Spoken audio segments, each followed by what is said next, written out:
Regional Council, and I'm also honorary clergy with Abbey Church, who meet in here. And Abbey Church is a shared United Church of Canada and Anglican Church of Canada ministry. So I know that there's probably a cross-section of those traditions and people from no traditions. Whatever space you come from, religious, spiritual, or none of the above, a warm welcome this morning. I've been tasked in conversation with Breno to just sort of give you a brief orientation and then get out of the way. So just a couple things to note. As always, we remember and note that we gather on the traditional and ancestral lands of the Songhees and Esquimalt nations. We've done a number of different ways of commemorating that with acknowledgements and welcomes and the like, and I imagine you folks at John Albert Hall have done the same. So just underlining that this morning, Hashkasiem, and yes, we do that this morning. A couple logistics for those of you who are new to the space. There are washrooms through this hall here. To the right is a non-gender specific washroom, and if you go straight and past the stairway to the left, there are gendered washrooms. So please feel free to kind of duck out the side anytime you need to use those. I don't think most folks who aren't part of the Resurrect gathering will have to go to the second floor, but if for some reason you do, there's an elevator in that little vestibule there as well, and you can get up there or use the stairs. There are more washrooms up there if things are busy on the main floor. There's some coffee and muffins that you're welcome to partake of. And just finally from me, a little bit on what's going on here, because a couple people I've spoken to have been a little bit disoriented, like which gathering is this? And by a fluke of planning nature, both the John Albert Hall lectures and Resurrect ended up on the same weekend. And so that could have been tragic, but it ended up as an opportunity for us to share speakers. So both the Reverend Dr. Carmen Lansdowne, who's the moderator of the United Church of Canada, and Edith and Randy Woodley, and Randy particularly for this morning, who you'll hear more about from Breno in a second, have been shared resource people within both of our gatherings. So we're excited about that crossover. In terms of the flow of this morning, this lecture will go from 9 until 11. Those folks who are just here for the lecture are then welcome to either leave. We're going to take a 15-minute break, or you can stay. And if you wish to stay, we're going to be doing an ecumenical worship as our closing worship for the Resurrect gathering. But if you're not here for the Resurrect gathering, you're more than welcome to stay for that. There will be communion and Eucharist. And Liz Weiss, who's been one of our amazing musical resource people, is going to do a few songs before she runs to the airport, and it should be a good time of winding down our Resurrect party weekend, but please do feel free to stay and worship with us at that time, whether you're here for John Albert Hall or not. So you're welcome, not compelled, but you're welcome. And the other thing that I will say is that after that, we're going to close Resurrect with a feast. Just a very simple soup and bread, homemade bread that our friend Marilyn Goff baked 12 loaves yesterday. And today, whoa, super fresh. So, and a big pot of homemade minestrone soup and things like that, Caesar salad, homemade Caesar salad dressing. We have enough for everyone, so we're just going to do it buffet style right in this space. So if you want to make a whole morning and lunch of it, please feel free, whether you're here for Resurrect or John Albert Hall. You're certainly not compelled. If you want to sneak out at 11 at the end of the lecture, that's certainly just as welcome as well. And the Resurrect Learning Party is also going to be running what we've been called party pods at the same time. So for those of you who want to do some of the party pods, we have a Wild Church one and a meditative movement and prayer one happening in the Doreen MacLeod and the chapel respectively. So just as Breno kind of comes up here, you folks are welcome to kind of slip out and participate in the party pods. Please do support those if you're here for Resurrect, if you're wanting something as an alternative to the amazing conversation that's going to happen in this space. Am I missing any details, Breno? Great, handing it over to you. Thank you for coming, everyone.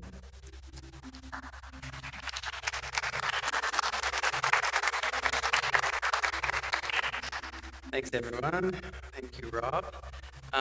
My name is Brendan Nielsen. I'm the Executive Director of the Diocese of Islands and Inlets, which is Vancouver Island and surrounding archipelagos, really. And though our diocese is on the traditional territories of the Colloquium, the Nuu-chah-nulth, and the Coast Salish peoples. And we're happy that this kind of worked for us to do this collaborative session. I'll invite our panelists to come up and take a seat, and I will introduce them as they come. Most of you know Carmen Lansdowne. She was our keynote address yesterday at the John Albert Hall lecture. And so I won't give her full introduction because I think she's among friends here. Everyone knows her, so that's Carmen.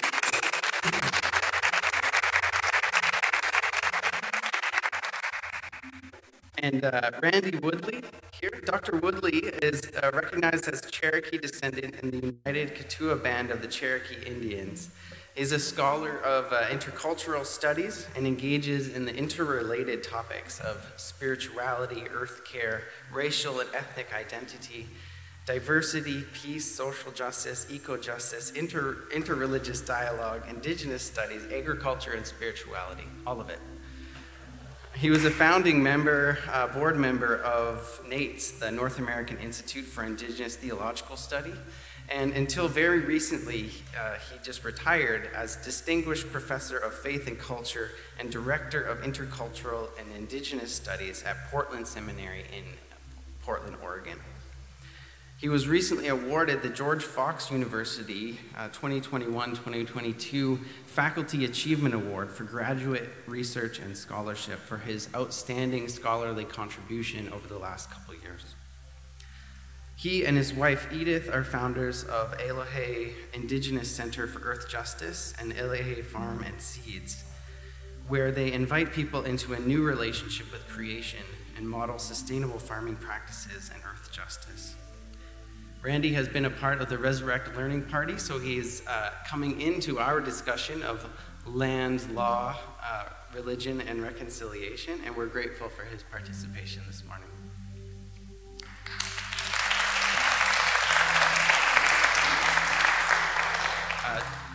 Jody Sparger, Jody, say hello. Yeah. Is a teacher, consultant, and leader, and she helps organizations engage in this important work of repair, reparation, and reconciliation. She's the founder of Red Clover Initiative, which is an organization accountable to Indigenous leadership in doing this work. Jody is a PhD student at NAITS, the North American Institute for Indigenous Theological Study, where she's been invited to study as a part of that program.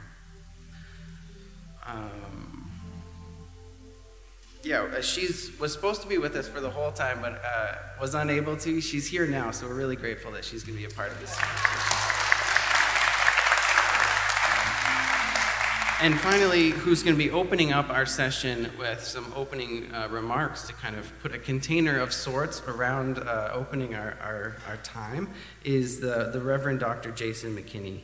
Jason is a theological educator and Anglican priest based in the Parkdale neighborhood of the West End of Toronto.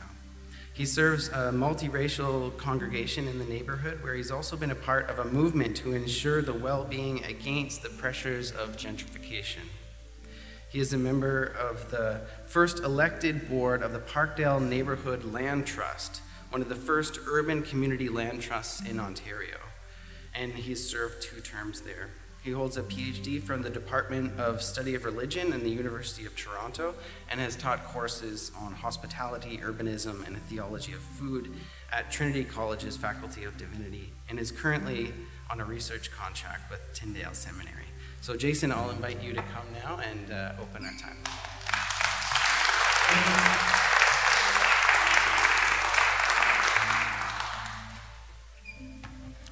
Thanks, Brendan. And thank you, Rob. Rob is an old friend. It's great to be back in his company again after a long time.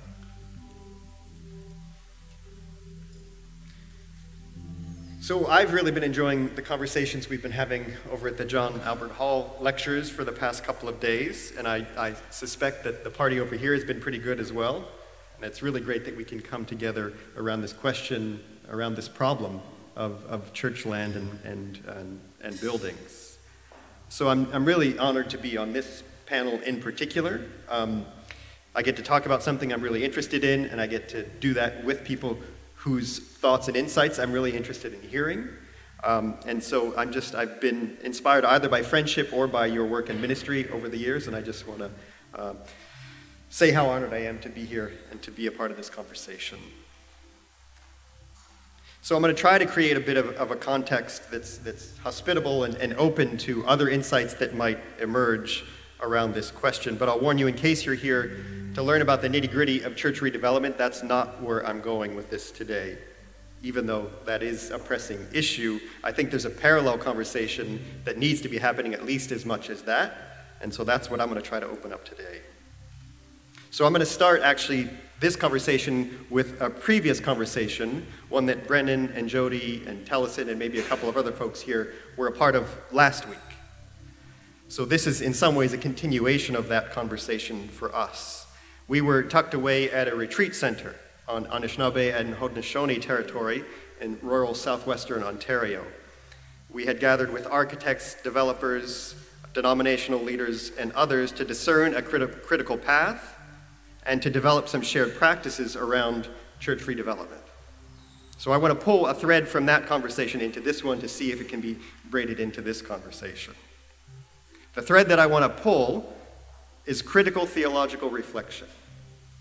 So last week's gathering deliberately incorporated several moments of critical theological reflection to punctuate, or maybe better, to interrupt the conversations that we were having about affordable housing, sustainable architecture, denominational priorities, funding models.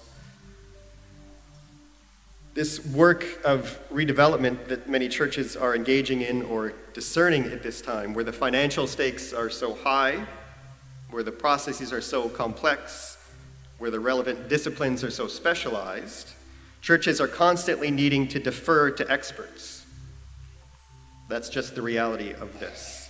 But often in this deference, there's also an acquiescence to the values, to the assumptions, and the imperatives of these disciplines, especially those of finance and real estate, those discourses about wealth and land. But these values, assumptions, and imperatives can often be in direct contrast with our theological commitments. We do need to rethink and in some cases redevelop our church lands, but if we're not doing so through a critical theological lens, then what is it that sets apart our projects from all the other for-profit developments happening in our communities? That's a rhetorical but a real question as well.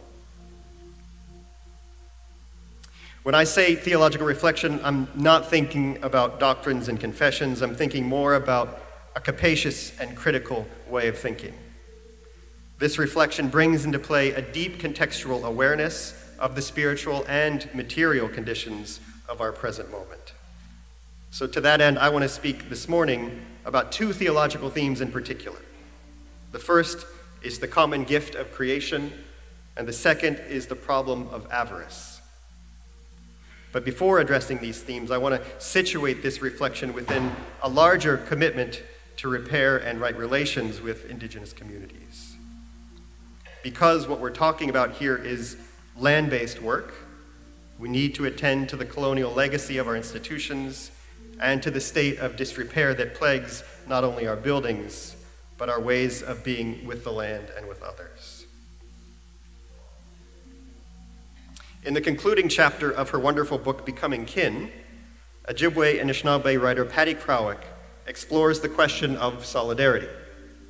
Her message to settler readers, especially those of us who are eager to offer our apologies and get on with the work of reconciliation already, to us her message is slow down and do your own work. She tells the Anishinaabe story about the disappearance of the deer. At some point, overhunting had caused the deer to withdraw. As the winter hit, the Anishinaabe had to reckon not only with their hunger, created by the lack of this basic food source, but also their broken relationship with the deer. When spring came, they sent out runners to search for the deer. They offered tobacco, prayers, and song in the hope that they would return. When contact was finally reestablished, the Anishinaabe made every effort to repair that relationship. These are Krawick's words. The people sent their diplomats, their elders, and their ceremonial people to meet with the deer. And as for as much time as it took, they listened. They listened to the stories and to the harm they had done. They listened to old relationships and memory. They listened to how things should be. They made offerings and agreements. Only then did the deer return. Krawick draws our attention to this process of open and non-reactive listening, to practices of time, of relationship, of ceremony, as key lessons for settler folks who are committed to the work of repair of broken relationships. But even before the Anishinaabe sat down with the deer that spring, they spent the winter on their own, telling stories, studying, perhaps critically reflecting. In one respect, they were compelled to bide their time, to wait for the deer, to make themselves available for a renewed relationship. But they also took that time, Krawick says, to think about what happened and what they may have done to cause the rupture. The Anishinaabe did more than just say they were sorry and expect that to be the end of it. They changed themselves, and they changed the relationship. This is an important teaching for settlers and for settler Christians in particular. We face that challenge of biding our time, of being gracious and patient in our desire for a finished process of reconciliation. But we also have the opportunity to do some of our own work, our own winter work. The Christian tradition is full of stories that need retelling, that through study and critical reflection could help us to transform ourselves and to help to repair the relationship with the land and those who have been displaced. I think that this is our winter work to do. But even as we hole up for the winter, we need to be clear that our task is not to rescue the reputation of the church or to justify the continued hoarding of property and privilege. It is, I think, to brush the tradition against the grain, against the colonial grain, to seek out within it the otherwise possibilities, those paths not taken, those counter-traditions, many of which have only become legible or available to us because of the work and experience of Black, Indigenous, and liberationist interpretations and inhabitations of this tradition.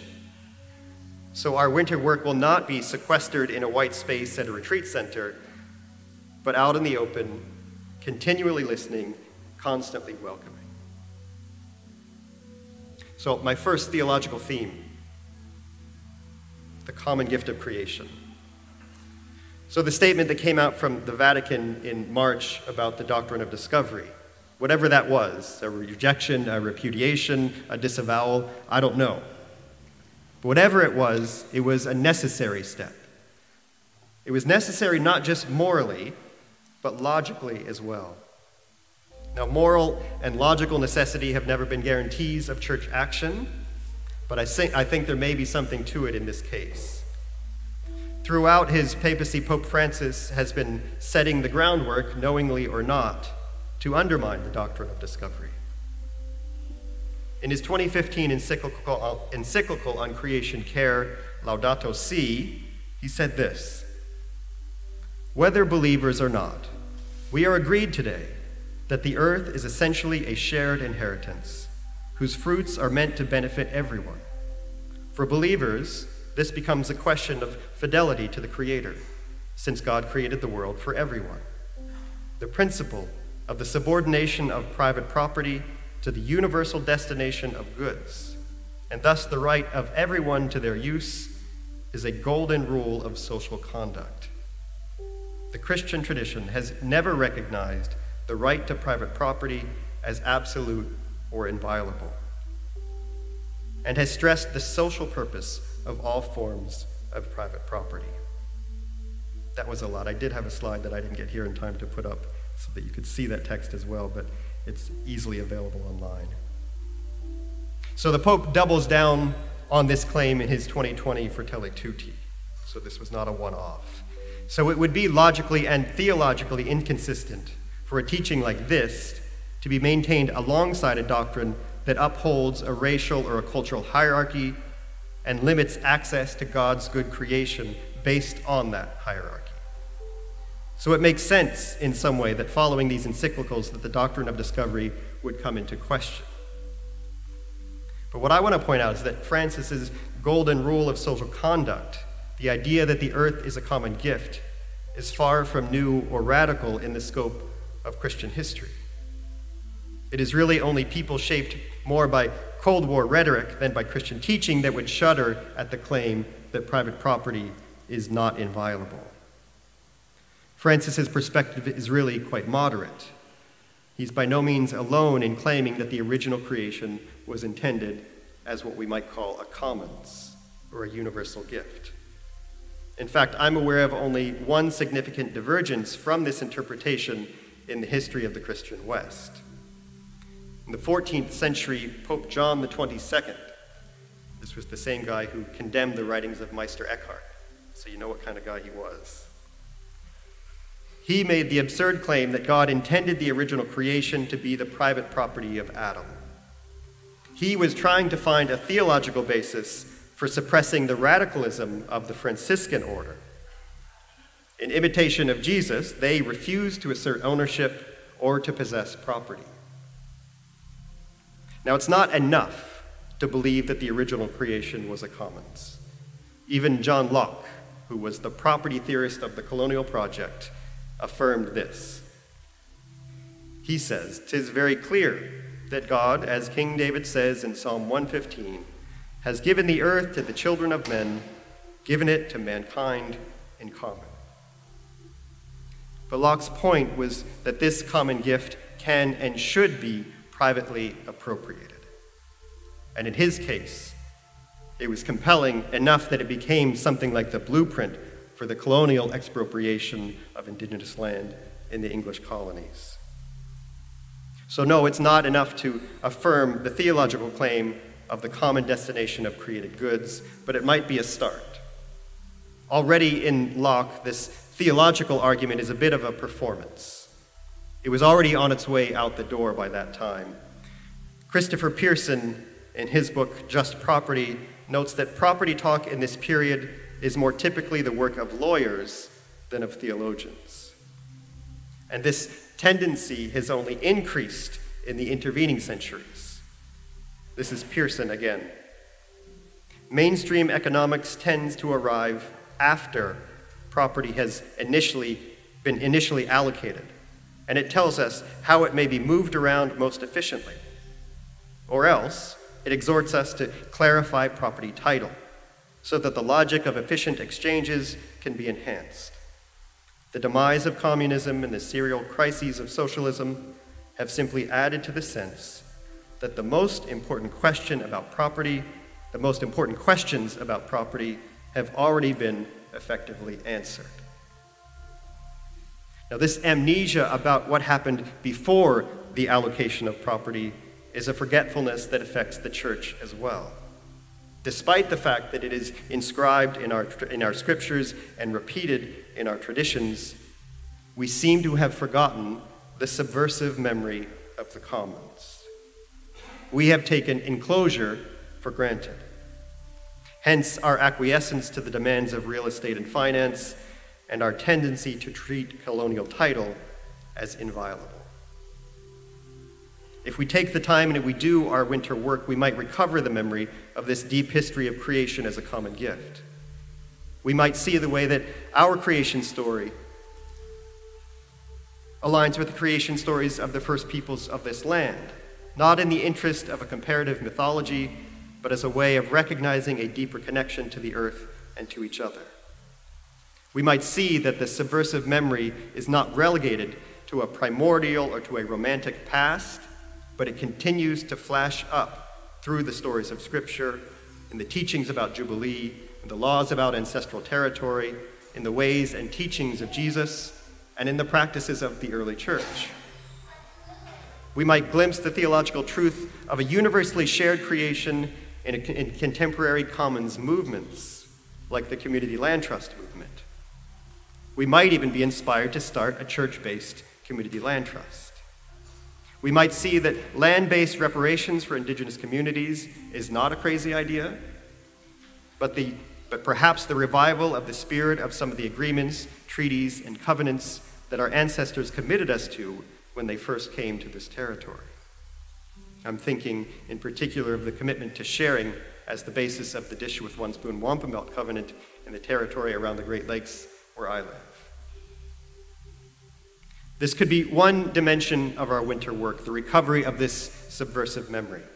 But alongside this positive work of recovery, we also have some deconstruction to do. Another piece of work might be the dismantling of the structures that disfigure our relation to land and to each other. Despite the fact that there is no singular Christian view of landholding, there is a virtual consensus that it cannot be based in avarice. A more radical voice, like the anonymous author of the 4th century tract entitled On Riches, will claim that avarice is the basis of all private acquisition, in which case there could be no such thing as wealth acquired without greed. Thus, private wealth itself would be sinful. Augustine, on the other hand, would likewise condemn greed, but will claim that avarice, and this I'm quoting, is the wishing to be rich and not the being rich already.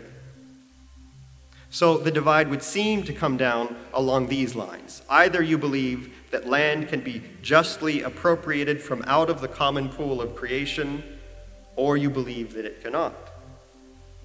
But both sides believe that acquisitiveness or avarice is not a legitimate basis for appropriation. But what if the problem of avarice was not a matter of individual moral intentions? What if avarice was a structural reality of our present moment? I want to suggest that our contemporary capitalist land regimes, which have long forgotten the deep history of creation as a common gift, which had earlier enabled the theft of indigenous territory, which have incentivized the gentrification of our cities and the displacement of poor and racialized communities, which have not only commodified, but now, as we were talking yesterday, financialized our relation to land. I want to suggest that such regimes are not only prone to encourage acquisitiveness among individuals who participate in them, but are structurally avaricious. In other words, one cannot but partake of the sin of avarice so long as these regimes hold sway.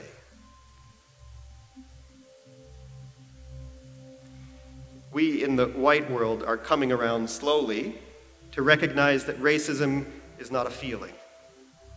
It is not an individualized sentiment that one holds toward a person who is marked as culturally or ethnically other.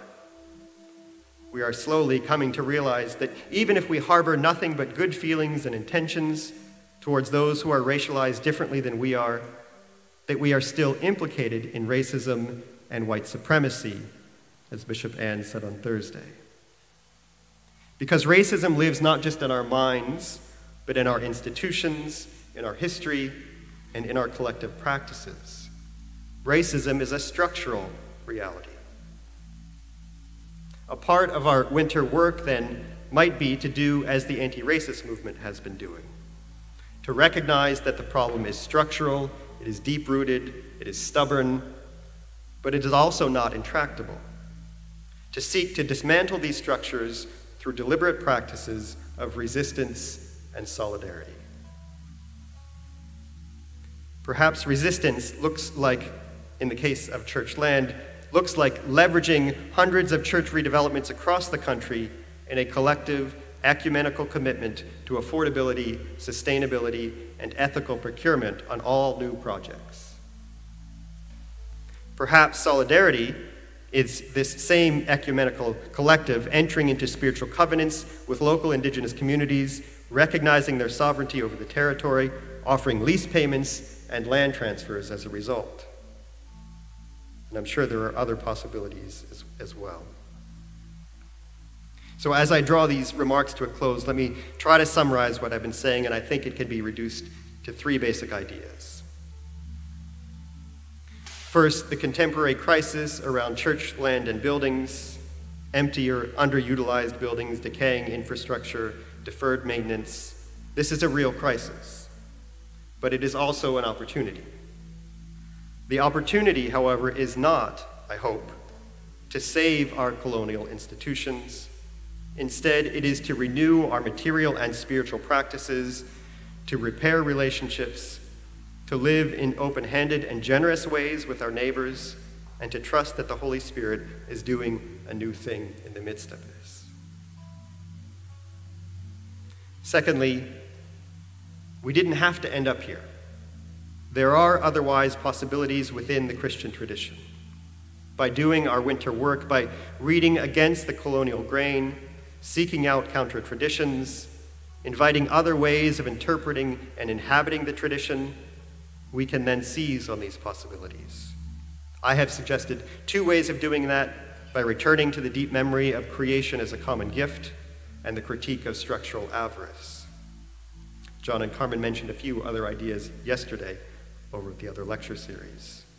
Perhaps there are more that will emerge in the midst of our conversation. Thirdly and finally, because this is land-based work, it is morally and spiritually incumbent upon the church to listen to engage with, to partner with, to provide reparations to the indigenous people of the territory where our land-based practices are taking place. Now we'll leave it at that.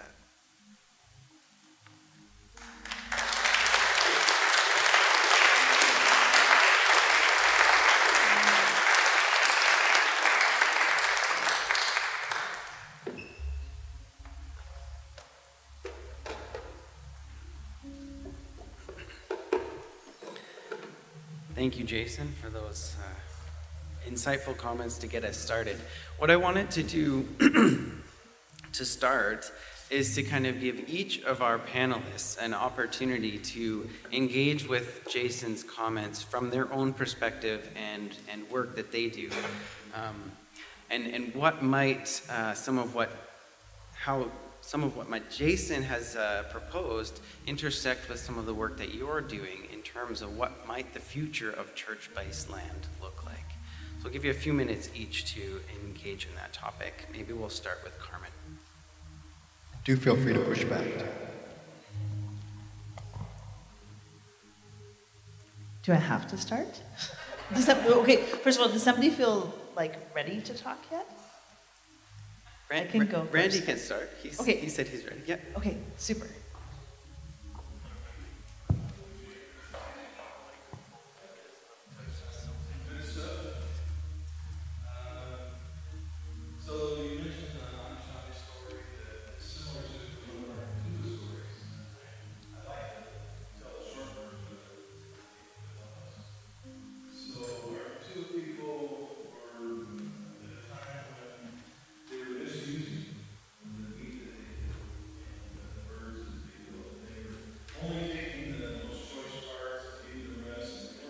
Thanking the animals. They weren't doing anything like that. And so the animals decided to hold a council. And so they got together and they said, how are they? It was the bears who decided they would lead. And it's kind of an inside joke, but the bears are our closest relatives. So they talk about, how are we going to stop these human people, these Katua people from doing what they're doing and abusing us. So they said, well, how are they killing us? Well, they're killing us with bows and arrows. And so they said, well, then let's get bows and arrows and kill them back. And so the bears started, cutting down the right wood and making arrows.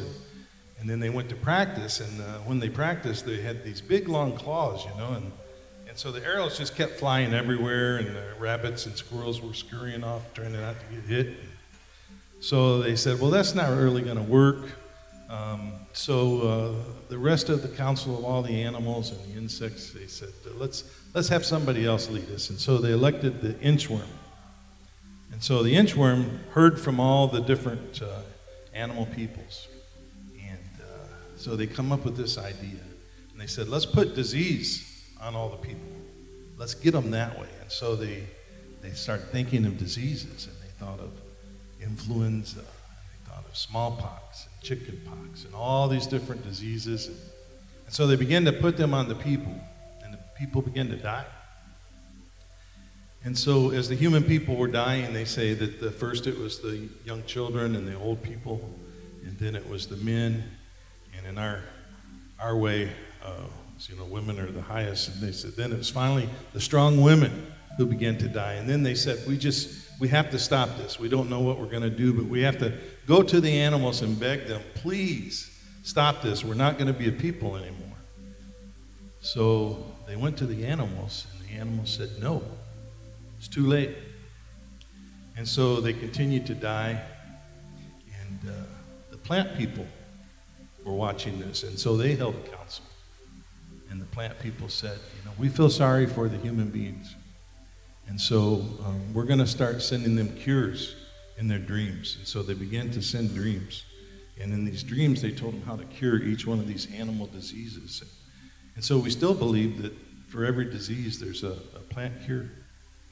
And so the humans began to get better, and they decided to come together, and the plant council and the animal council and the human being councils all came together, and they decided on some things. And they said, what we're going to do is we're going to require that every time you take an animal, that first of all you sing a song before you leave to go hunting. And if that animal doesn't give itself to you, then you can't take it. But once you take it, you have to put tobacco on the ground, saying thanks. And you give thanks to the earth, you give thanks to Creator, and you give thanks to that animal for giving its life. And so, and the same with the plants. The plants said also, we need you to put tobacco down to remind you that when you take something, you're giving something back. And so they all decided together. There's a couple things from that story that I think are relevant here. The first one is that, as our people tell that story, they talk about their own culpability. So one of the things I notice about our indigenous stories is that, we name our wrongs. And I don't think it's appropriate to talk about this, even though there may have been declarations, without always naming the wrongs.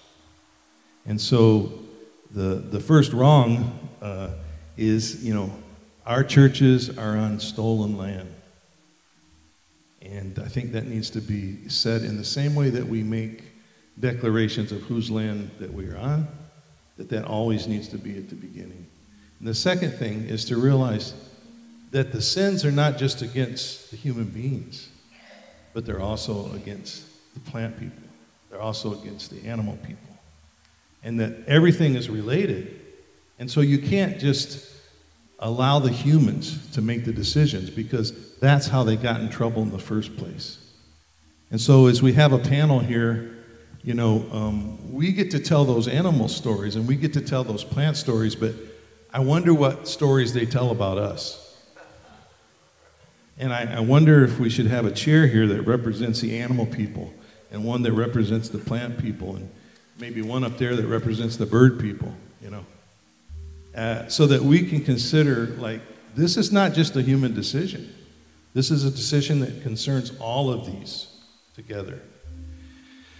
I think about the passage in the Bible in Genesis 2:15 and following, and that one that comes before, that Radah, this dominion that's been translated so badly in the past without the context, which really means to co-sustain, to be in the context, to be a tender of the garden, to be tilling the soil, to be taking care of creation. And in that, I believe that really means the whole community of creation. So, and the first sin there, the original sin, is the misuse of the land. It's doing something with the wrong tree. And so, it all tells us right there, are we not supposed to be considering all of our relatives in this? Or just human beings? And so, I guess my first response to what you had to say is that we have to realize that the damage that has been done is not just against humans, but the damage is against all of creation, which is really the original sin of the church. Well, guys, Randy. I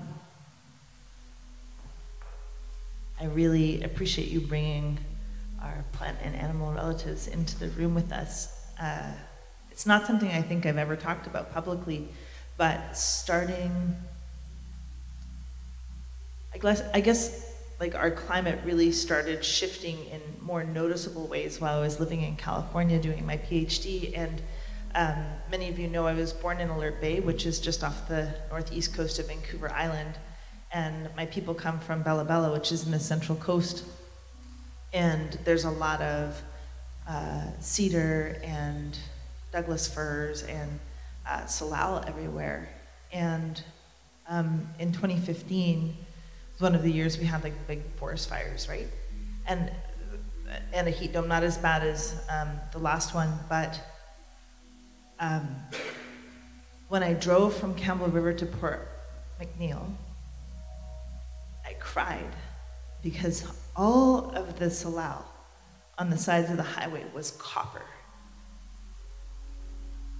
And a lot of it's recovered, but every time I see cedar boughs that are copper or salal that is copper, like it strikes panic in my heart in the way that no statistic does, because that for me, I mean, like the heat domes or the forest fires are like events that happen, but like to see the unwellness of the plants that are so a part of like my groundedness in this territory is devastating. So I just connected with that really deeply when you were sharing. I also, yesterday in my keynote and then in John's response at the lectures at UVic, I talked about no less than a radically reoriented world order is required. That we keep trying to tweak the existing system. And I was sharing social theorist Saskia Sassen, Swedish social theorist, who talks about, it's not that even we have predatory elites, right? Like everybody likes to hate on Elon Musk and Jeff Bezos and all of the big, like, almost trillionaires or whatever. But it is not just individuals, but the actual systems and technologies, and it's a complex system of predatory formations, is what she calls, that's causing the ability for wealth to be so rapidly acquired by individuals and companies. And we talked yesterday about real estate investment trusts and how many of our pensions or RSPs are invested in these real estate investment trusts because property and land is a good investment. And yet they are the primary driver of this like rapid accumulation of wealth through real estate. One of the people in our conference yesterday talked about the Toronto Teachers Union, or the Ontario Teachers Union is one of the main drivers of housing unaffordability in this city because they own more than the majority of the rental housing stock in Victoria. And you have to imagine that if teachers knew that their pension was one of the main drivers of housing unaffordability for people who are working as teachers, that there would be an outcry about that. And but those formations are so liquid, and it's like so there's another critical theorist, Zygmunt Bauman, who at the turn of the millennia had written this book, Liquid Modernity. And I keep going back to that image of modernity being liquid and how all of these systems and the movement of global capital just flows over us like water, and it's like you can't even catch it. And so, divesting from Goldcorp or, protesting a city council's decision on a particular development, it's like those are all like Band-Aid solutions for me for like such an overwhelmingly global and complex problem. And I think about the tradition that I grew up in, and which is a truly like overturned economic system. And it's the reason why the potlatch was banned under the Indian Act, was because it was absolutely unconscionable to the newcomers who settled and colonized here that you would give everything away, that you would keep nothing, that you would like, it was, they literally thought our chiefs were crazy. Because they're like, they amass all of this wealth to give it away. And our ideas of power and privilege and prestige were dependent on how many people you could provide for, right? Like your wealth was your name, and your, you know, it reminds me of like, I mean, it's probably a complicated example, but you know, in Jerry Maguire, when the Cushman's dad is like, my word is my bond and it's stronger than oak, which turns out to be a lie, but like that was our real currency, was our ability to live up to our names. And you could lose prestige if you didn't live up to your name. And so it also required a great deal of trust in the world around you, because, and I think this is one of the primary worldview differences between our traditional ways of being and in indigenous communities and the Euro-Christian sort of hegemonic worldview, where in the discipline of economics, what's one of the first things you learn in Econ 101? The economic system is based on competition for scarce resources. There you go. But in our ways, we believed always that the world was a place of abundance, and so you only needed to take what you needed because you trusted that there would be more. And so it was more like the quail and the manna, right? And that's one of my only favorite passages from our scriptures, because for me that's the closest intersection between my Christian faith and our traditional ways of being in the world. And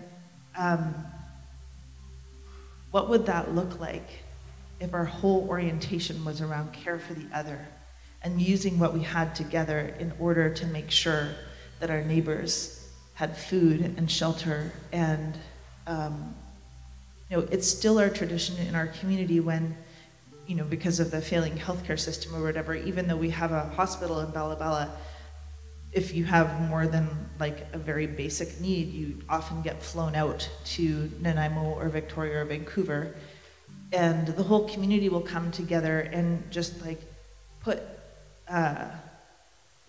we actually have a system of bankers, and so how social media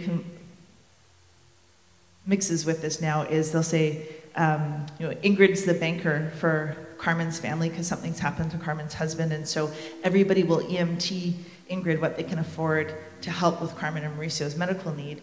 And so then Ingrid keeps track of it all, and then they publicly disclose, Megan, and Alan gave $20, and Sheila gave $50, and Bev and Karen gave $10, and everybody gives what they can, but it's all open and transparent, and all of a sudden I'm like flying down to Victoria to meet my husband in the hospital, and I have $3,000 to take care of my basic needs while I'm here. That's still a part of our practice and how we are in community, even with all of the unemployment, how many people are in social assistance, all of the lateral violence that comes from being intergenerational survivors of colonialism. We still have that practice, and that's what I wish for us. And so, you know, I think there's a real temptation to look at redevelopment or the sale of property as a way to save the church. And for me, that's just part of this, like trying to tweak the system. And what if we could read John, in your response yesterday, you talked about the importance of like dreaming. And what if we could dream a new way of being with each other before we make those decisions?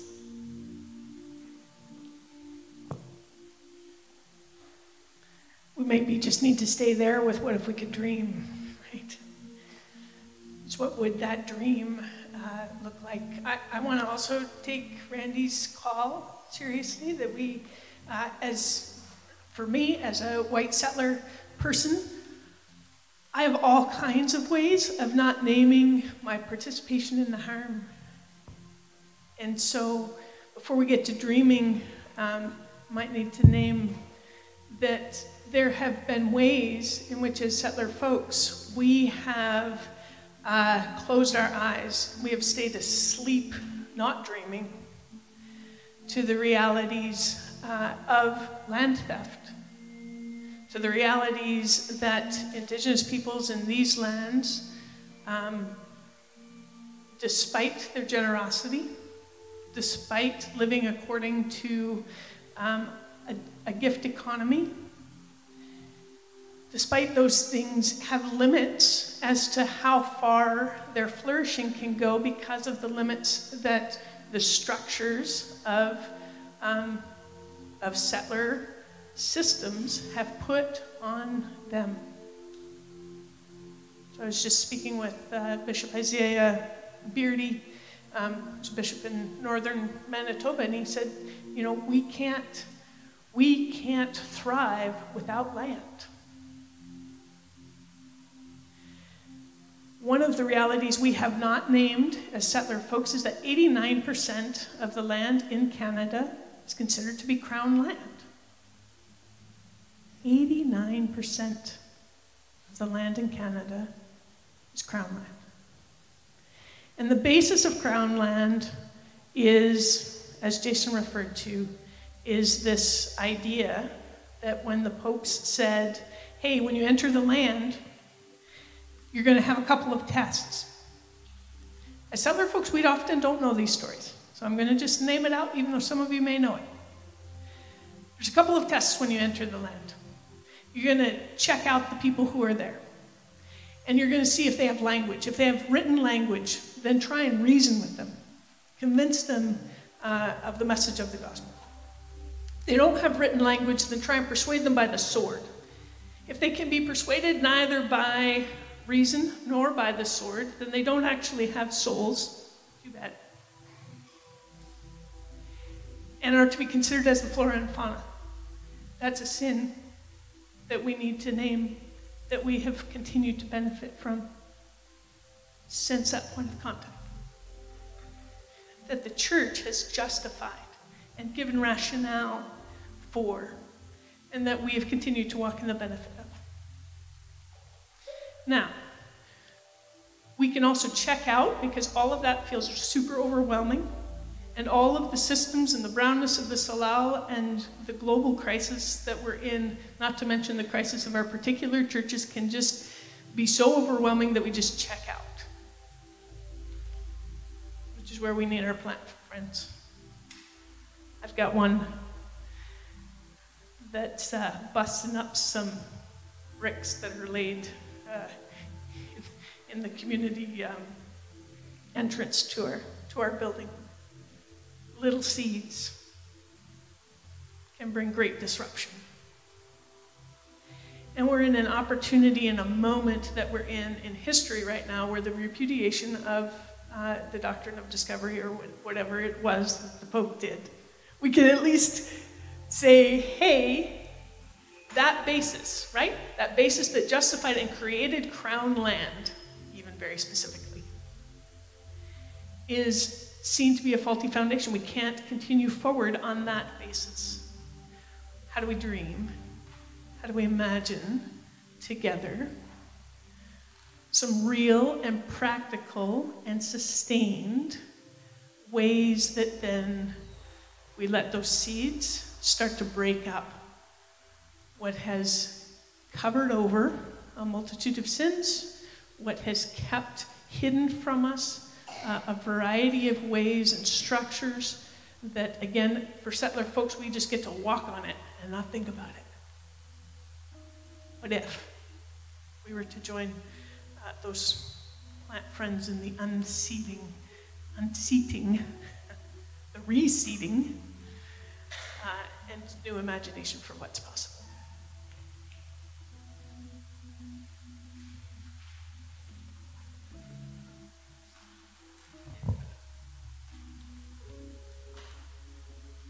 Jason, did you want to respond to any of these thoughts before I ask a question?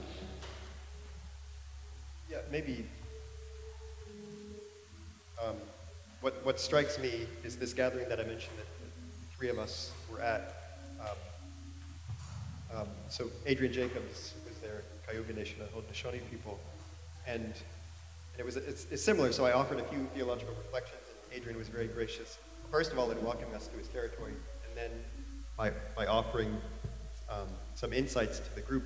And I remember very clearly the way that he emphasized the need to listen to the land. And he challenged the settler folks among us that do we really believe that the earth is sacred? That needs to be the basis for all this other thinking that we're doing. So I'm hearing sort of an echo of that in Randy's response. So what I'm hearing is that the Spirit is saying something, to me anyway, and this is a learning that I'm going to take from these last couple of dialogues, because I believe myself to be somebody committed to ecological sustainability and a love for the sacredness of the earth, but hearing this now sort of twice in a row, that's a learning that I'm going to take away from this. Thanks. One of the helpful insights that David Zeljak brought into our discussion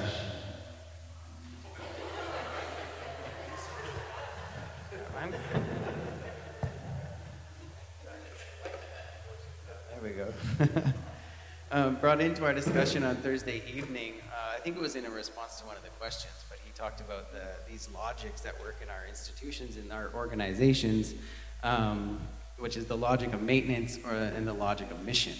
I think a lot of us who are involved in the kind of day-to-day work of organizations and administration feel that tension very often.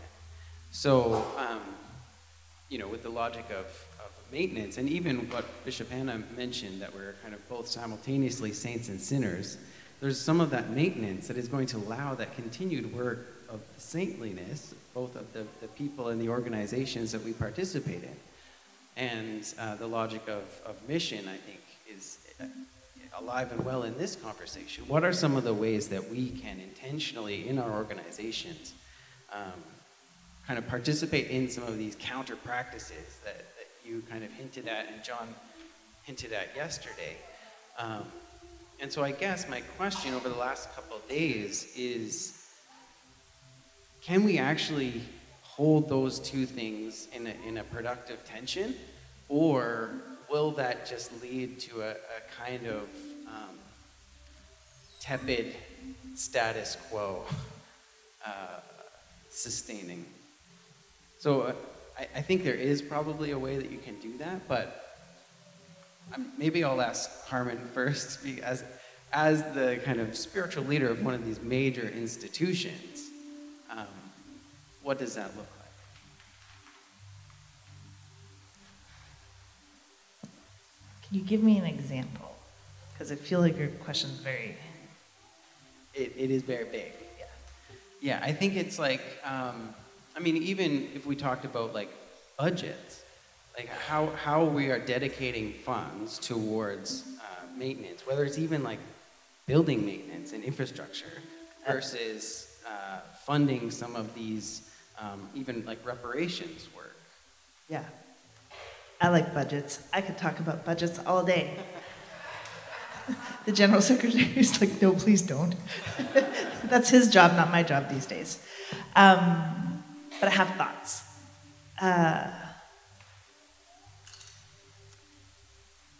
So I think before we talk about budgets, we have to dream what is the role of the church and how do we define ministry in the 21st century. Because when you start with a budget and you start with the problem of your deficit or your meager surplus, you're going to start with a prescription for doing things the way you've always done them.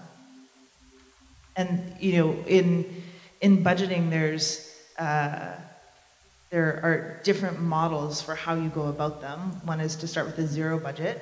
So you say, how much revenue do we expect to have in a year? And then how do we want to spend that? And the other way is to say, this is our existing operations, and how do we do what we want to do and tweak what we did last year in order to try and enable that a little bit. And the latter is far more often how we approach things. And it means that we're always just tweaking the status quo.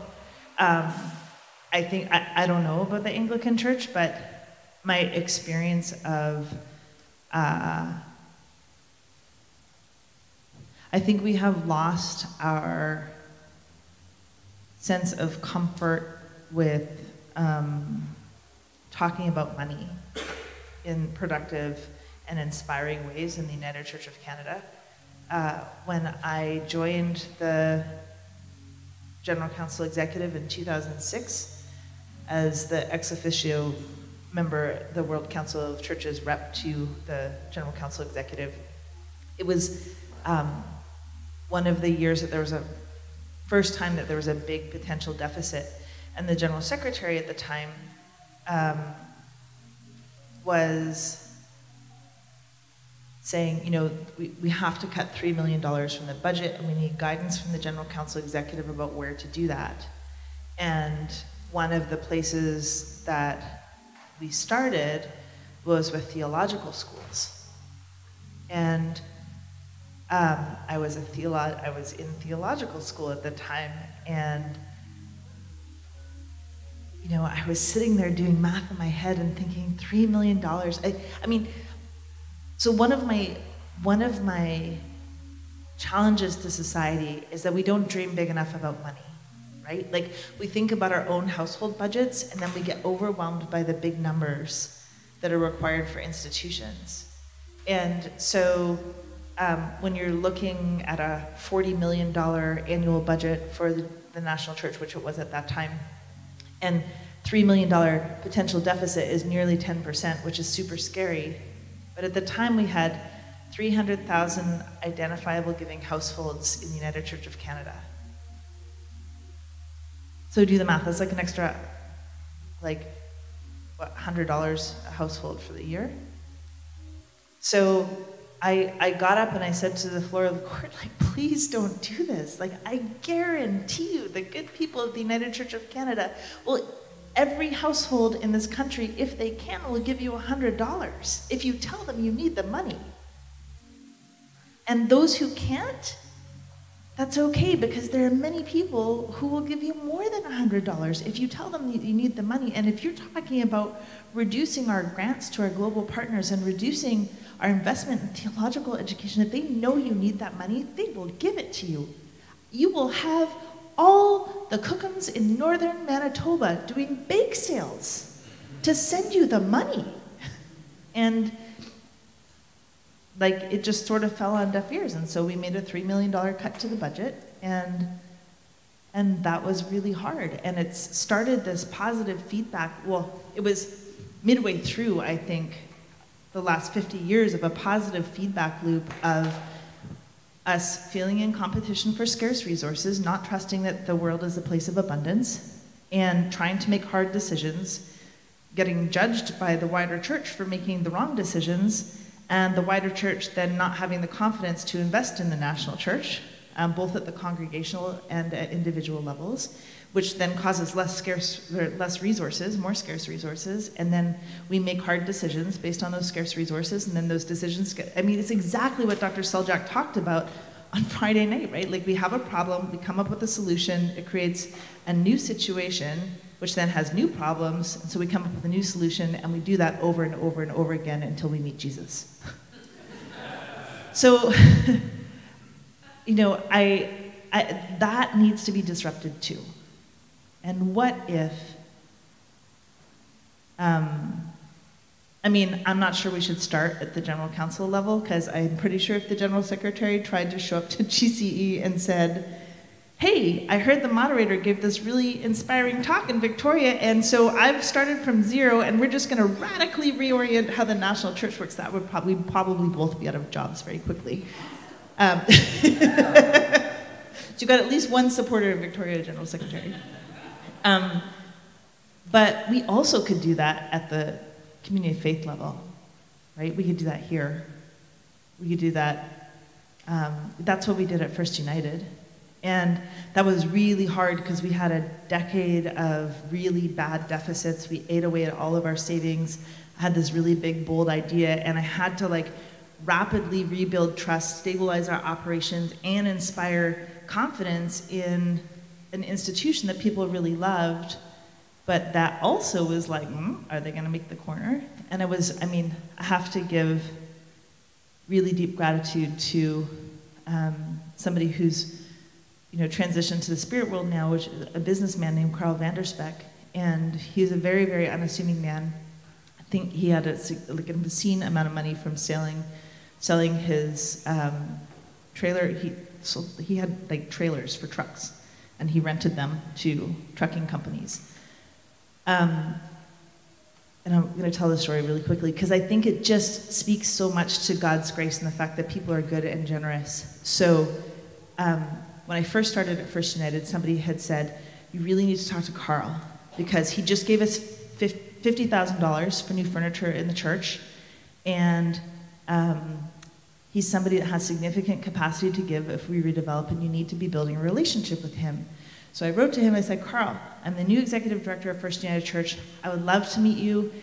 Thank you for the grant that you gave us for our new furniture. Maybe you want to come have coffee. You can see the furniture you bought us, and we can get to know each other. And he wrote back 4 words, no thanks, not interested. Ooh. So somebody on my board took me out for lunch with Dean Peter Elliott from Christ Church Cathedral at the time, and he said, you really need to get to know this philanthropist, Carl Vanderspeck, because he only invests in capital projects in the downtown east side, and you need to develop a relationship with him. And I was like, well, this is how my first interaction with him went. He's like, well, write to him and tell him that I said that he should get to know you. So I go back, dear Carl, just went for lunch with Peter Elliott. He said that we should talk. I would love to tell you what's happening at First United. And he writes back, do you have a development permit yet? And I said, no, we just made the decision to redevelop. And he said, well, write me back when you have plans. Okay. So we do a feasibility study for our capital campaign, and of course, the consultant that we hired wants to talk to Carl, like suss out how much money Carl's gonna give us. And I know he's not gonna talk to me if I don't have plans. So I send him the concept drawings from the architect, and I say, I know, like, you wanted to see what our plans are. Here's what we have so far. Here's the timeline. We're doing a feasibility study. Would you give 45 minutes of your time? Actually, no, I said half an hour, because I'm like, this guy writes in half sentences. He's not gonna give us 45 minutes. You give us a half hour of your time so that Rob can talk to you about what you think of our project. And it was like a proverbial, I spit my coffee onto my monitors of my computer because, I kid you not, 3 minutes later, this man writes me back and said, I will give you $10 million if you can have shovels in the ground in 2 years. And that was like the extent of my fundraising with this guy. So, I mean, not all $10 million gifts are that easy. And he passed on. He's gone. But and I'm the person he called the day before he died to say, I'm scared and I need somebody to come sit with me. I haven't been to church in a long time. Will you come? And I got to like hold his hand and have conversations about, you know, do you know that you're loved? Have you had all the conversations you need to have? Are you like, what are you scared of? Like, what can we talk about? And like, what a privilege. But, you know, he knew that given that really tricky set of situations that I was in, that he wanted the government and our donors to sit up and take notice because he believed in First United, he believed in our shared vision with the community about what could happen there, and he wanted his gift to be substantial enough that people were like, oh, this really smart businessman trusts in what they're doing, and so we're gonna take notice. But he also put a timeline on it and said, because he knows that these kinds of things can drag on and on and on. And so he was like, if you can't start in 2 years, then we'll give our money to a different project. And, which is also kind of tweaking the system, but I think that it gave us enough of a boost to like also trust that there were enough resources in the world and that people would believe in what we wanted to do, and that that project was deeply informed by the community for the community. And so, you know, I think that those are the kinds of conversations that we need to be having, is like, so if we have land, like maybe part of it's land back, and maybe part of it is not just like, I'm going to pick on this church because I know it's an open question, but so like, let's take First Met, for example. Like, does it become a resource for Lekwungen speaking peoples? Does it, you know, is it for this neighborhood of the community? Like, what is it that this space needs? Does it need to be sold? I mean, can you sell it, first of all? I'm pretty sure 1914 is a heritage church, so like there's questions about that too, right? Like a lot of our churches are not actually sellable, and they're not tear downable, which is awful. So I'll stop there and let these guys talk too. Did you have some thoughts on that tension between maintenance and mission? Yeah, I think that getting out of that binary saints and sinners thing, that the problem's much deeper than, of course, lawyers and realtors and buildings. The problem is much deeper even than ethics and theology. I would say the problem is about a worldview, and the Western worldview is a failed experiment, and yet it's embedded within the church. And you know, it's pretty simple. If you have two parents, you know, my wife and I have children together. There you are. You know, they're going to get the DNA from her side, and they're going to get the DNA from my side. And until another parent is introduced, and I'm not talking about open marriage, honey. It's okay. It's okay. But you're going to get the same results. And along that line of the land is sacred, and along the line of can the people be trusted who caused this to solve this? A new parent has to be introduced. And that new parent, I would suggest, are indigenous elders and elder councils, and not in a position of tokenism, but in a position of power, because they can be the ones who hear from the land, to hear from the animals, the plants, etc. Again, we'll continually disregard that and go to humans as long as Western folk are dealing with this, even when they say the right things. And so, you know, humans build, the Western worldview builds edifices like this. This is actually built in a world of chaos. This is not a sustainable building. It will one day collapse. That's not how nature builds. Nature builds for adaptation. And what Western worldview thinks of as order is actually chaos. And what nature considers to be order is what humans call chaos. And right now we are hearing from the land. It's speaking to us very clearly with, you know, our oceans heating up and et cetera, et cetera. I don't have to go over that with anybody here, I'm sure. Saying, you know, I'm putting things back in order. The earth is speaking to us right now and saying, I'm putting things back in order. And what looks like order to the earth is actually chaos to us. We think, oh, that's chaos when we have earthquakes and when we have forest fires. No, that's actually order. And so you can see how opposite the worldviews are. And so I would just suggest, again, that the same people who cause the problem cannot be trusted to solve the problem. Thank you. And I think this, you know, is a great lead into a conversation about spiritual covenants, which Jason, you introduced briefly yesterday in one of our sessions, and it was a part of our conversation last week at Grief Hills.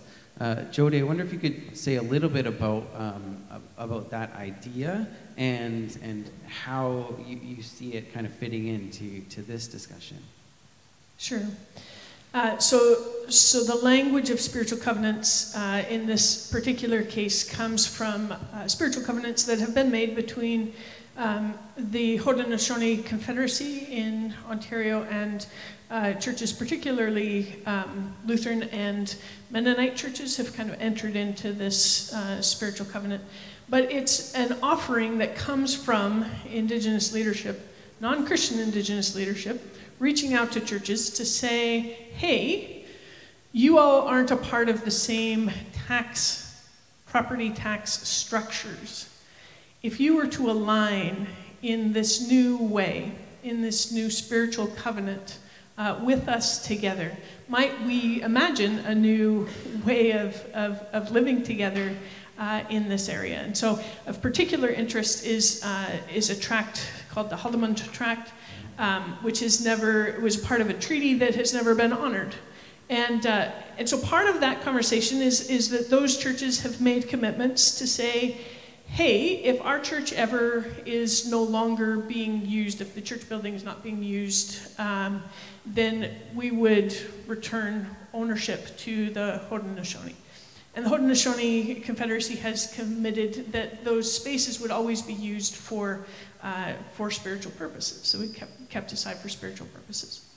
But also a part of this new spiritual covenant are new ways then of imagining how they inhabit this space together. And so new questions together being asked about food sovereignty and about use of the land and properties that are there.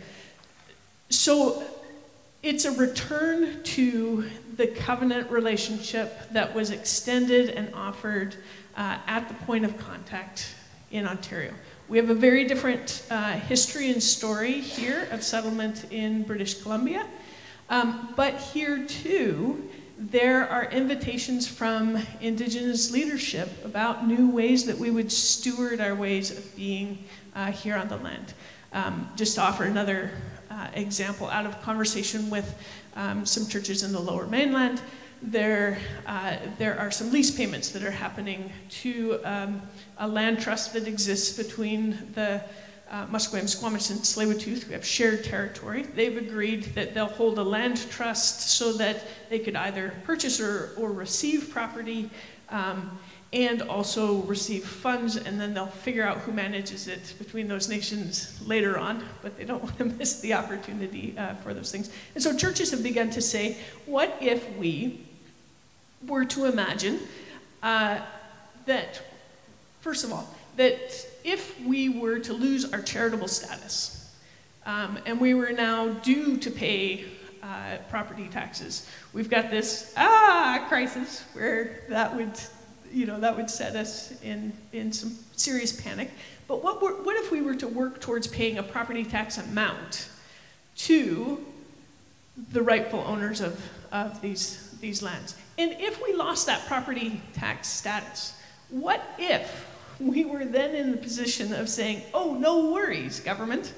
We've actually been paying tax to the rightful owners, and that came out of a strong relationship of solidarity with Indigenous leadership and these unceded lands that we live on. So there are some interesting stories of things that are emerging, but more importantly, there are invitations by Indigenous leadership who are saying, hey, what if we imagined together some new ways that we could inhabit these spaces?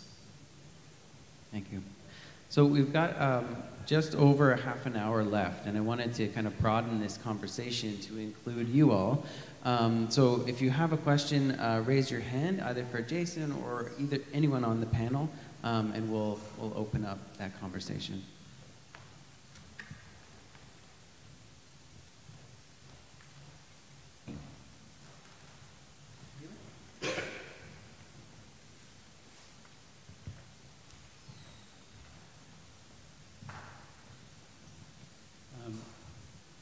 I worry whether we're asking the wrong question, in that we should be looking at the theology of giving in terms of generosity.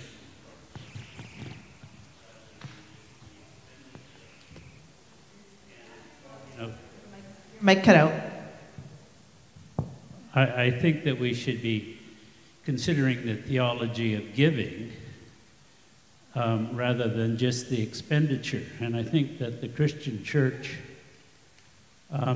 is abysmal in how it deals with teaching the theology of giving. I also think the Christian theology of giving itself, sucks in that if you compare us to Islam, we will barely talk about a tithe, and it goes from 10% to 1%, and it's of income, whereas they make giving one of the 5 pillars of Islam. So it's front and center in terms of generating revenues. It's 2.5% of capital rather than income. So in 40 years, if you practice your zakat, you have given everything you own to God over a 40-year cycle, which is an entirely different concept of both giving and resources. But even in our own traditions, if we went back to the 16th and 17th century, I mean, the parish was the way of measuring land in England, and you had people giving common lands to the parish for the poor.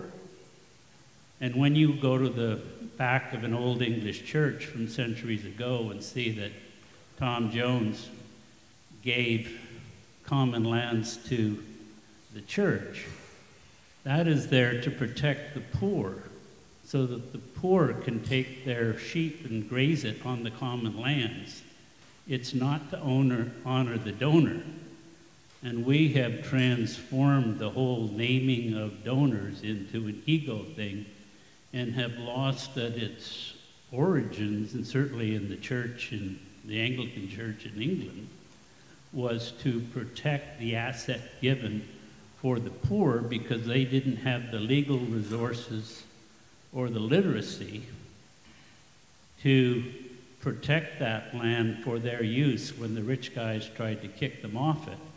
And they'd go to the back of the church and say, look, this was given to us for our use in the commons. And I think we need to focus more attention on the theology and the practice of giving as a way to answer these questions than simply just focusing on, the land or creation.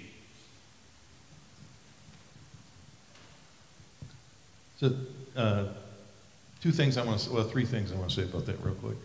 One is that, getting people to change their theology is, I think it's easier to get them to change their worldview, which will automatically change their theology.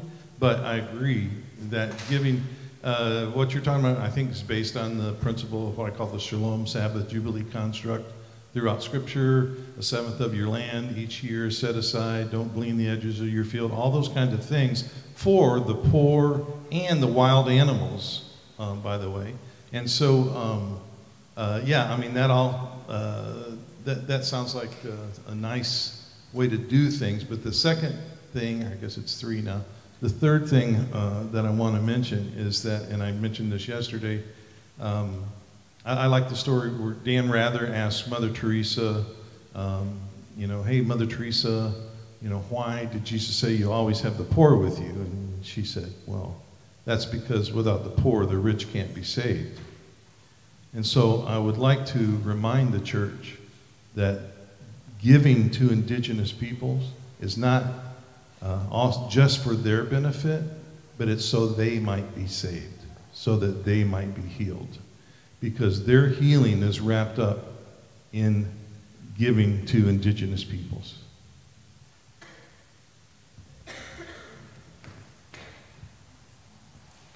Connected to that, Zacchaeus gets saved, right? And what is his response? But to return. Those who want to save their lives must lose them. Whoever loses their life for my sake will gain it. So Zacchaeus, I think, is an important giving model for us. I also think that that this story of the Good Samaritan is an important giving model for us, right? He spared nothing. So for those of us who consider ourselves more recent immigrants, the theft of land that had already happened when we came, no problem. As we come along and we find beaten and abandoned and all of his property taken from him, the man on the side of the road, the Good Samaritan, spares no expense to repair that man to health and to relationship. So I think those might be some of our giving models I'd love for us to press into, and I do think that there's abundance and flourishing for all, and it's stinking scary, and if we haven't reached the edge of scary, I don't think we're actually talking about the same things Jesus was. I'll just quickly add on to that too, and maybe the potlatch has something to teach us too about, so we think about a building like this as the inheritance of previous generations, and it remains ours. It sort of stays in the family. But if we think about it as gift, right? Gift, one part of the gift economy is receiving, but the better part of the gift economy is giving.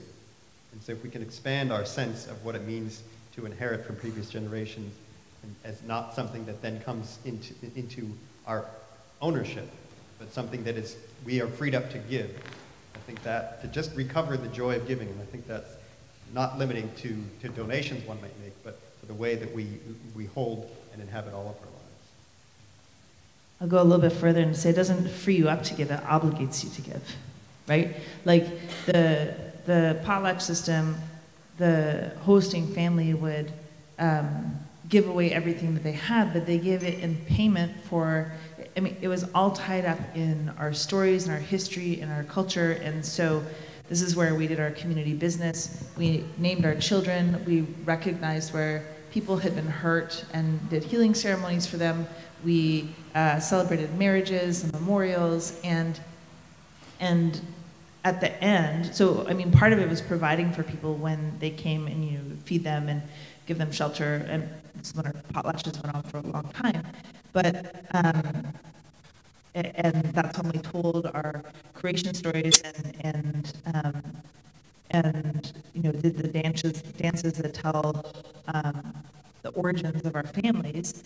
But it also, when you have the giveaway at the end of the potlatch, that was payment for witnessing the business that had been transacted there. And it was when you, especially within the chiefs, when you received from another chief, it was creating an obligation that you were then going to repay back to that chief when it was your turn. And so it was not just about ego and showing. It was like, it was our social order and the way that we transacted business socially and politically with each other. And it was also like you had an obligation. If you really disagreed, I think that traditionally they tried not to do this because there was a whole bunch of planning meetings and like consensus that happened behind the scenes before the potlatches happened. But if you weren't involved in that, or you still was like, you know, something was a deal breaker, at least this is what Quaxistala, late Chief Adam Dick had told me and some others when I was younger, was that like you had an obligation to stand up and say, I won't take payment because I don't agree. And so that's one of the things that we haven't necessarily, like there are all kinds of ways that we used to celebrate, or that we used to do the potlatch that we don't do anymore. A lot of the spiritual preparation for potlatching is something that we don't necessarily have the time or space or knowledge to do anymore, but there's a system of like obligation and the maintenance of consensus around our oral histories that was part of what was being paid forward and reciprocated in those ceremonies. So.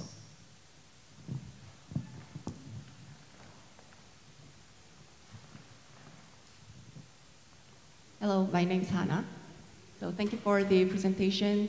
I have a question because we are thinking about the stewardship. And so when we go to a dental appointment, what we do is often we get x-ray. And even though I live with ministry in the context of the church, I would say that if churches are getting x-ray, what we would see is hierarchy. So whatever we think of, dream, or do in this current context, like however wonderful mission we are dreaming or however wonderful maintenance we are doing, it seems like we are still attached to holding some kind of hierarchy, even though we reverse some kind of structure, but still somewhere we would like to maintain at least one hierarchy we would like to hold on to. It depends on the hierarchy, what kind of hierarchy would be really different from depending on who they are, but still one hierarchy the church would love to still keep so that people feel comfort in there. So that's my observation. The question I would like to ask is, then what kind of hierarchy we should really tackle on? And I really love to hear Jason mention the cultural and racial hierarchy.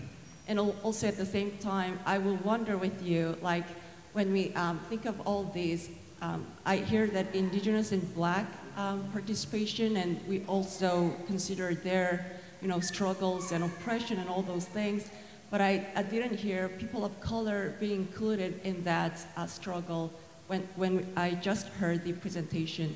So, and I noticed that in the other article provided by UVEC, like there was intentionally or by the legal agents, the omission of people of color in the spectrum or in the inclusion of Black and Indigenous struggles, and I wonder why people of color are not mentioned in the sentence in that particular article, and then I just heard that people of color are not included, and that just makes me wonder, it's not about inclusion or representation, but really, how do you imagine newcomers respond to this call? Like, how are you including people of color and newcomers being part of this movement and also stewardship in the church? So have you ever heard the newcomers' response to your presentation, and how would you imagine what would be the response from the newcomers and people of color response to your call and challenge? I think that many or some of the newcomers and people of color would love to be part of this conversation and would offer their perspective and really take your challenge, because this is really compelling call for all. Thank you. I'll say something very quickly that in my talk there wasn't a line in there where I identified Black, Indigenous, and liberationist readings of, and habitations of Scripture, and I apologize. I should have extended that to people of color, so I acknowledge my fault in that, and would welcome that wider inclusion into this conversation, because I think it would be enriched. So I offer that as a mea culpa. Again, I guess I'm just going to keep pounding on this, but this goes back to worldview. Jesus didn't teach hierarchy. In fact, he said, hey, don't be like the Gentiles who lord over each other.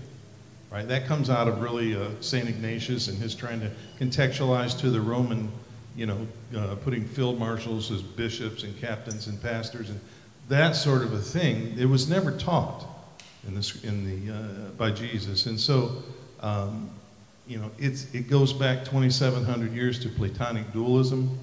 Platonic dualism is embedded in the Western worldview. The Western worldview creates Aristotle, that is sometimes called the father of scientific racism, where he begins to rank peoples, and of course his people are always the ones on top, right? And that followed the Greeks to the Romans, to the British, to the Canadians and the Americans, and it is embedded. It doesn't matter whether you as a non-Indigenous or non-person of color, although you don't have to be white to be part of the Western worldview, right? But if it is so much embedded and baked in the bread in the system that it doesn't matter if you're personally racist or not, it is ubiquitous. It's in every system that we have. It's in education, it's in politics, it's in the law system, etc. And so again, until we deal with this faulty worldview, this worldview that has caused the world so much harm, which is the Western worldview, and begin to think in more indigenous terms and other terms from other people around the world who don't think with these hierarchies, it's going to continue because it's there. We don't know it's there, but it's there.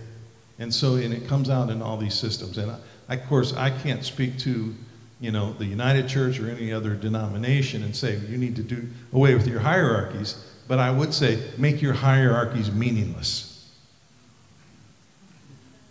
Someone said yesterday, well, we don't call ourselves anything because we don't believe in denominations. And I'm like, I don't mind people's names as long as they don't matter more than people. Yeah, yes, thank you so much for those thoughts that you just mentioned. I think there's something to be said of a balancing act that needs to happen between our interactions with demographics and versus our interactions with psychographics, looking beyond the BIPOC participation in these types of conversations and moving toward the way that people actually think.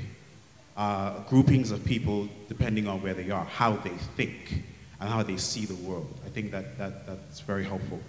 But to the thing that I've been ruminating on in my own heart and mind as I try to intersect the ideas of the church's original sin and land back and spiritual covenants and dreaming, in listening to this discourse, I listen to it with a very spiritual lens. So I feel like I've been to one of those Pentecostal services, and I feel like I want to come to the altar and give my life, right, over.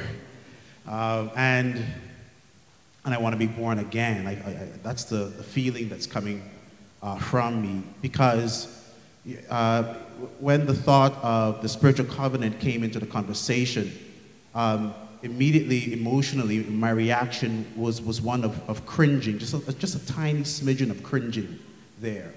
And for me, it seems as if that is reflective of the mindset of which I have, that this deep-rootedness that is connected to my own sense of power and privilege and also the maintaining of that power. And I sort of wonder, like, how can I repent of that? And if I'm not alone in my own thinking, if there are others that have a similar proclivity, how can we repent of that? How can we come before the altar of God with all of these capitalist mindsets, Western thinking, that have, in essence, destroyed the land? How can we repent and then repair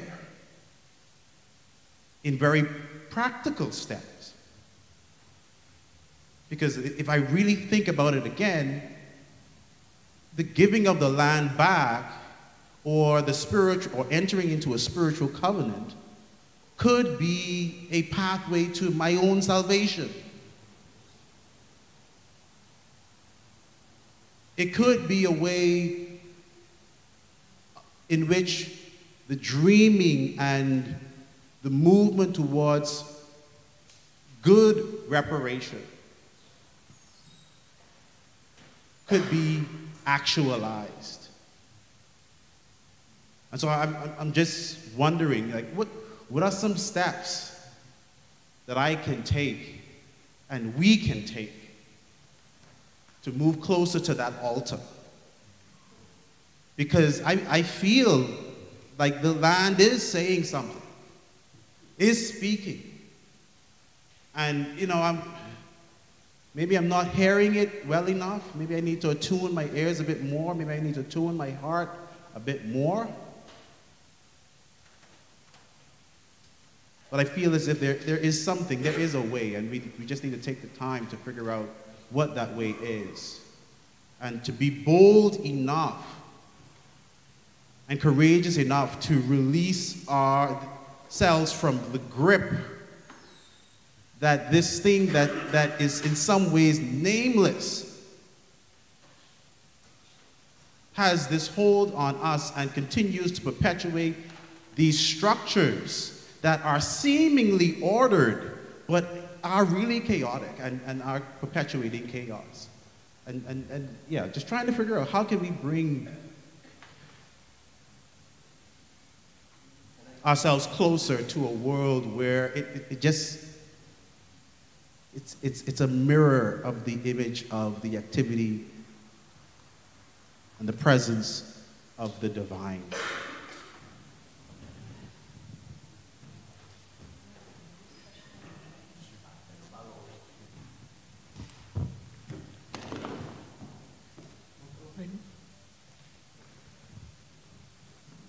I just want to follow up.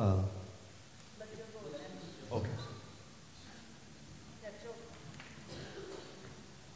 Hello. I'm standing because I want you to see me. I'm an old Indian lady from Penelkit Island. My name is Namithia. That's my real name. Jill was a name that my mom happened to like when I was born. The doctor who delivered me had a daughter named Jillian. And my mom was told that I had to get an English name to put on the birth certificate. So I became Jillian. When I received the name Snamithia, I received a whole history, an obligation and a duty to carry out a function that has been passed down for generations and generations of women before me. This is a name that my great-grandmother held. She was a woman who had the special duty of taking care of the dead people. Every 4 years, she would go to all of the burial sites and she would remove the corpses and unfold them and take the blankets off of them and put new blankets on them and put them back in the position that they were. That's what she did. And today, because I have that same obligation, I'm a funeral worker in a traditional way. I have a ministry to take care of families who are grieving, just as was mentioned earlier about the person who gathers the money to help the families.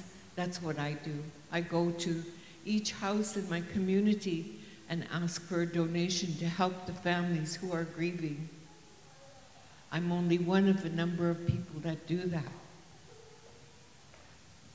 I was 5 years old when I dreamt of becoming a missionary.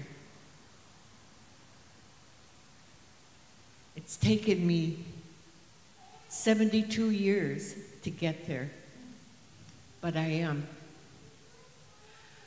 I spent how many years at the Vancouver School of Theology to learn about what the church requires a missionary to be and to know to do the job of a missionary. My mom, before she passed away, she said, "You already know. You already know what you're supposed to do. That's why we gave you that name. That's why we gave you the name that you have, because you have all the characteristics of all the Snamithias before you who had the job that you're going to carry out." I didn't even know what it was until I stepped out and started doing it. All the years that I spent in theological study to get a Master's of Divinity in Native Ministries was what my mother wanted me to do. She said, after she was, the Second Vatican had the thing, she was the president of the parish council, and she went to all of these meetings that talked about, oh, now we are going to let the Indians sing in their own language. And she said, they can't make it any more welcoming by throwing an Indian blanket over the altar. She said, I want you to go and find out how in the hell they did it. How did they so thoroughly convince us that what we had was wrong? I have to tell you that one of the earliest missionaries here that was in Victoria, I think his name was Garrett. Anybody know that name? My great-grandmother, Snimithia, came to a big potlatch here in the old Songhees village in the harbor. And missionaries were there, Anglican missionaries, by the way, and preaching to the people there, telling them that they're going to go to hell if they keep doing what they're doing in the potlatch. That missionary grabbed a bunch of grass and he rolled it up like this and he set it on fire. And he says, this is what is going to happen to you if you keep practicing what you're doing. My great-grandmother, Snimithia, grabbed it out of his hand, threw it on the ground, and she said, this'll be you. So this is my warning for the church. The church, that if we spend so much time on what's going to happen to this building, we're going to forget about all these people who need our help.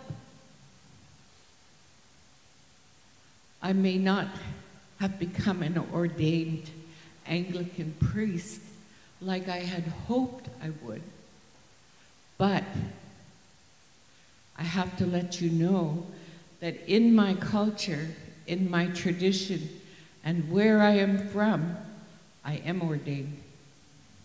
When I received my name, I became ordained into the highest part of my culture that I am so privileged to carry out. And I just have to let you know also, I'm from Chief Joseph from the Wallowa Valley, and I also have another function in my life. My mom always said, she was Nez Perce, she said, you're lucky you have two cultures. You can take so much, you're really rich. So it doesn't matter if I'm walking around in raggy clothes or whatever, but I am still in my heart, I am rich. So rich doesn't mean money. Rich doesn't mean a nice place. So I just wanted to share that with you. I really appreciate being able to come and speak, and I will continue to do that, whether I am an official part of this diocese or not. You'll hear from me. Because that, I think, is really important, that I want you to hear. I want you to see me. I'm an elder and a survivor with the Cooper Island Indian Residential School Survivor Society. I am also an elder with the Treaty Advisory Group. So I talk about land and I talk about what the church has done to our people, what the government has done to our people, but they're together. One of the first missionaries to our land in the Cowichan Valley also became an Indian agent. The missionary became an Indian agent for the government, and they stole not only our land by putting a residential school on our land, but they stole the timber, and the missionary pocketed the money. So the reputation is not good. We have so many of our people, even with my cousin May, who said that prayer yesterday, the Indian Shaker Church. There are so many people that have been indoctrinated so thoroughly by the Roman Catholic Church.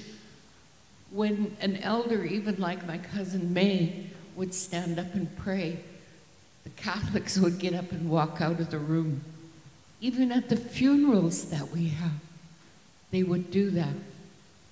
So the power of the church is still embedded in the way our community is. The responsibility of the churches today is to reverse that. Admit that what was taught in the past was wrong, that it was wrong. And giving land back, one of the main things I learned, I got a scholarship to go to the United College of the Ascension to do missionary training.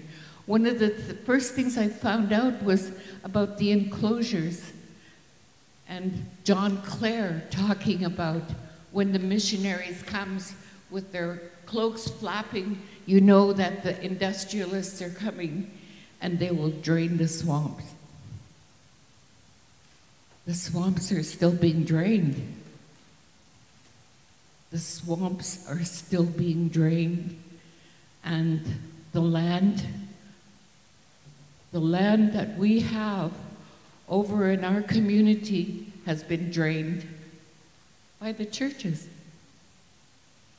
The person that was doing research in the church archives, I said, I'll take you on a ride all the way and I'll show you what has happened. In every place that there is a place where industry took over, whether it's a mill, a mine, logging, you'll find an Anglican church. The earliest churches in our area are Anglican, so we have a responsibility as Anglicans to do something in those communities. Thank you, Brendan. Thank you, Smithia.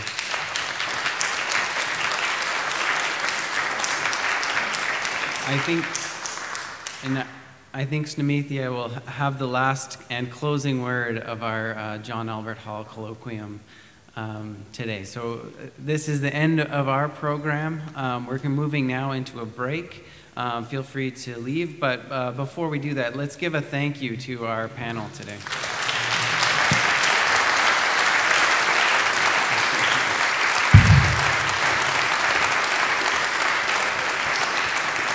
And just as we officially close the John Albert Hall series for this year, I wanted to give some more thank yous to the staff at the Center for Studies in Religion and Society at UVic, and especially to my co-chair Kathy, who has put a lot of energy, spiritual and mental, into bringing this whole thing together. And so thanks, Kathy. It's been a real joy to do this. Next year, the John Albert Hall series is looking, we haven't totally firmed things up yet, but we're looking in the area of gender and queer theologies which will be a really insightful topic for next year. So look forward to those and hearing more about that in the months to come. So I think we have a 15-minute break, and then we're heading into the closing worship for the Resurrect Conference. So thank you. So accurately, 15-minute break. Worship will begin at 11:15, and General Secretary Michael Blair will be preaching, and so all are welcome, and we will also be sharing in a feast, and you are all welcome to join us in lunch after.